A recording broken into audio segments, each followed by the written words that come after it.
नमस्कार दोस्तों, स्वागत है आपका क्रेजी क्रिप्टो मिंटू में।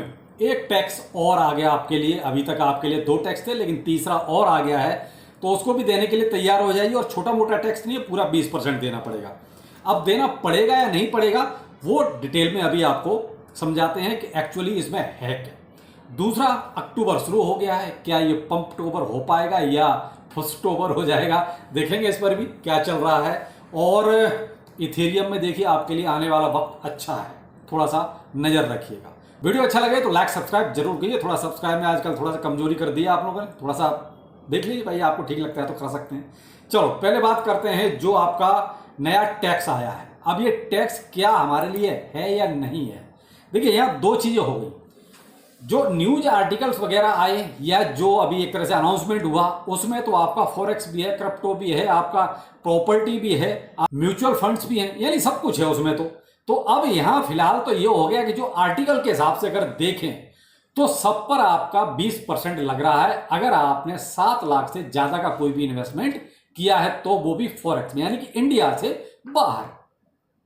अब इंडिया से बाहर तो अब तक क्या था, अब तक भी लग रहा था, अब तक क्या था, वो 5% था। लेकिन अब क्या है, वही संख्या बढ़ा के एक तरह से, एक नंबर बढ़ा के एक तरह से 20% कर दिया है। तो अब तक 5% था, इसलिए लोग ज्यादा उसको फोकस नहीं करते थे। लेकिन अब क्या है, 20% हो गया तो देखिए हल्ला मचेगा मचेगा, ऐसा नहीं कि हल्ला नहीं मचेगा। उधर मैंने आपको कल परसों एक अपडेट दिया ही था, उस पर गेमिंग पर भी आपका जीएसटी 20% लागू हो ही गया। ये मैंने आपको ट्विटर पर बाकायदा अपडेट दिया था। अगर जो ट्विटर पर नहीं तो ट्विटर ज्वाइन कर लीजिए, वहां अपडेट आपको बाकायदा पहले से ही दे दिया है। अब यहां इसका टीसीएस का आ गया है, तो यहां देखिए एक चीज और निकल के आई।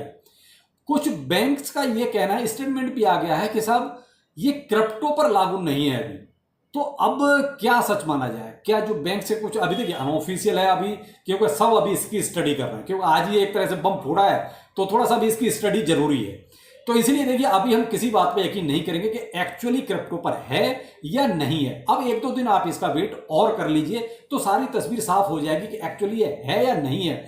अगर हुआ तो देखिए फिर इंटरनेशनल एक्सचेंज जो भी हम यूज करते हैं क्रिप्टो पर, वो कहीं ना कहीं फिर हमारे लिए नुकसान का सबब ज्यादा बन जाएंगे, क्योंकि फिर आपको जो है हिसाब किताब पूरा देना ही पड़ेगा।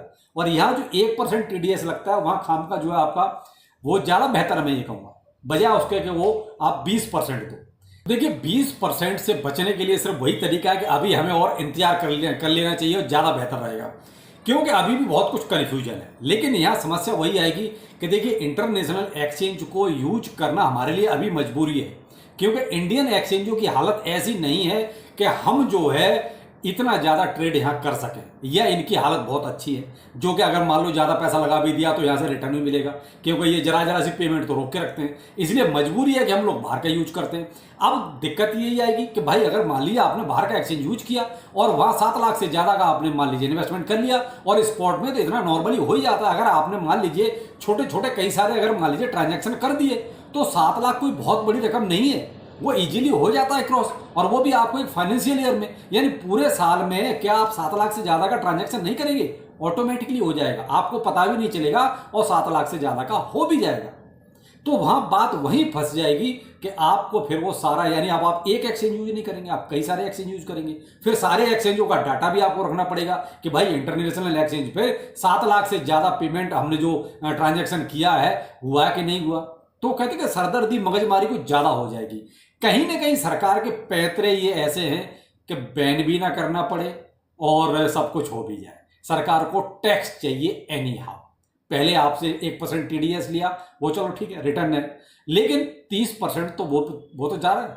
लेकिन अब ये 20% का और एक आपके लिए बोझ लाद दिया गया है। लेकिन थोड़ा सा भी 2-4 दिन और आप वेट कर लीजिए, थोड़ा सा इसको और क्लियर कट होने दीजिए कि एक्चुअली ये क्रिप्टो पर है या नहीं है। क्योंकि आज कई सारी ऐसी वीडियोज भी आपने देख ली होंगी, चर्चा भी बहुत सारी आपने देख ली होंगी, लेकिन कुछ एक्सपर्ट्स के बयान अभी आने बाकी हैं, और फिर डिटेल में जब उसको पूरे को स्टडी करेंगे तो सारी चीजें क्लियर हो जाएंगी। तो यहां थोड़ा सा देखिए, अभी पैनिक में नहीं आना, मैं तो यही कहूंगा। आते हैं इथेरियम पर। एक्चुअली इथेरियम में क्या है, देखिए साहब, इथेरियम में फ्यूचर में ईटीएफ्स को जो है अप्रूवल मिल ही चुका है। तो यहाँ बहुत सारी जो बड़े बड़े जिस तरह से घराने जो थे, जो अभी तक बीटीसी स्पॉट के लिए चाह रहे थे, उन लोगों ने एक तरह से देखा जाए कि तब तक जो है इथेरियम का फ्यूचर का ईटीएफ वो एक तरह से अप्रूव करा चुके हैं। तो ये लोग अब जैसे मंडे से अपना काम शुरू करेंगे, यानी अब आज संडे है तो अमेरिका में देखिए मंडे अभी आपका कल होगा, वो भी शाम के टाइम में जाएगा। तो जब मंडे ओपन होगा तो मार्केट देखिए जब ओपन होगा तो मुझे लगता है कि इथेरियम में आपको थोड़ा सा स्पाइक देखने को मिल सकता है, क्योंकि कहीं ना कहीं ये बड़ी बड़ी जो कंपनियां हैं, बड़ी बड़ी जो इंस्टीट्यूशंस हैं जिन्होंने फ्यूचर में ETF लिया है, वो कहीं ना कहीं इथेरियम के प्राइस को थोड़ा सा पंप कर सकते हैं। तो थोड़ा सा आप इथेरियम पर नजर जरूर रखें भाई। इन्वेस्टमेंट का रहा तो आप अपनी गुंजाइश के हिसाब से देख सकते हैं जैसा आपको ठीक लगे, लेकिन हाँ मुझे लगता है कि इथेरियम में एक थोड़ा सा स्पाइक आपको देखने को मिल सकता है अगर इन्होंने कुछ थोड़ा बहुत भी हरकत करी तो, क्योंकि ये बड़ी बड़ी कंपनियां हैं, इथेरियम को जरूर कुछ ना कुछ ये पंप कर सकते हैं। तो थोड़ा सा ध्यान रखिएगा। अब आते हैं पंपटोबर यानी कि अक्टूबर। हमेशा से जो हिस्ट्री रही है वो तो वही रही है कि अक्टूबर नवंबर आपका ठीक ठाक रहा है। इस बार भी उम्मीद वही है कि साथ ठीक रहना चाहिए, और हालात भी कुछ ऐसे ही हैं, क्योंकि अगर देखा जाए तो सितंबर का महीना हमेशा से वैसे नेगेटिव रहा है, लेकिन फिर भी इस बार पीछे की अपेक्षा देखा जाए तो सितंबर का महीना पॉजिटिव है। पीछे जो साल अभी 2-3 साल गए हैं उसकी अपेक्षा देखें तो फिर भी सितंबर पॉजिटिव एक तरह से क्लोज हुआ है। उसी के अकॉर्डिंग पीछे भी जब देखा है तब भी ऐसा ही रहा है। तो यहां आप देखिए थोड़ा सा 50-50 मामला हो गया। अब तक तो यह था कि सितंबर बुरा जा रहा था, तब तक अमेरिका की सिचुएशन सामने नहीं थी। देखिए 70% जो है ना अमेरिका से ही सब कुछ चलता है क्रिप्टो में। आप यकीन करें या ना करें, लेकिन हकीकत यही है कि 70% अमेरिका से ही क्रिप्टो एक तरह से सब कुछ होता है, अप डाउन जो भी है। तो वहां पर जो फाइनेंशियल क्राइसिस चल रहा है, मैंने ट्विटर पर आपको बहुत कल ही ये चीज अपडेट दे दी थी, 14 घंटे बाद आपको जो है शट डाउन देखने को मिल सकता है।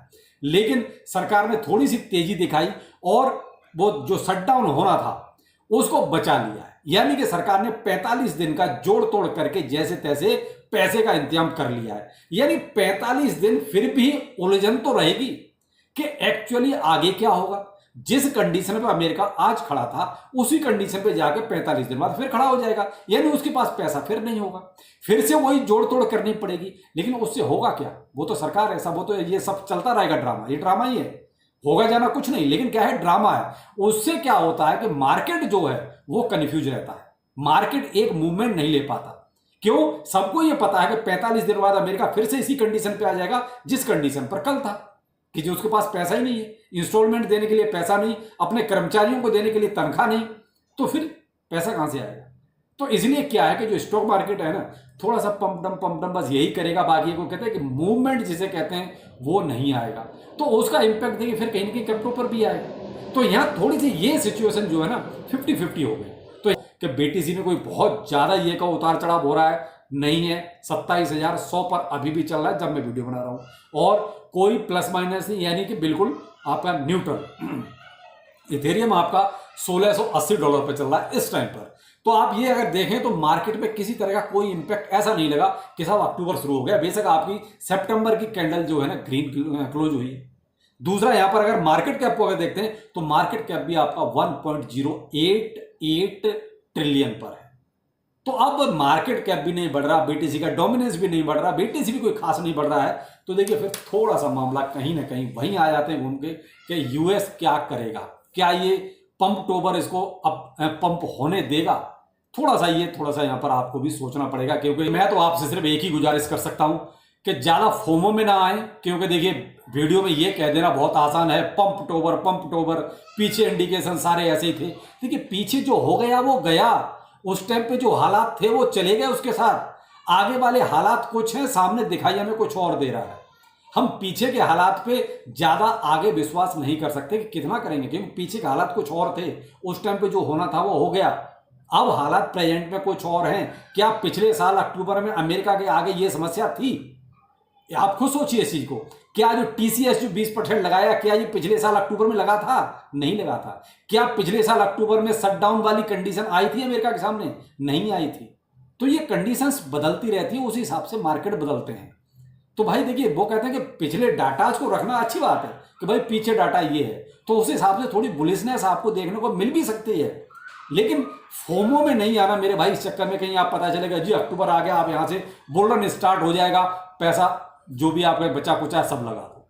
थोड़ा सा समझदारी से काम कर दीजिएगा। मेरा काम है आपको थोड़ा सा अलर्ट करना, बाकी देखिए पैसा आपका है, कैसे लगाना है, कहां लगाना है, मर्जी आपकी है। तो चलिए फिर मिलते हैं किसी नए अपडेट के साथ। नमस्कार।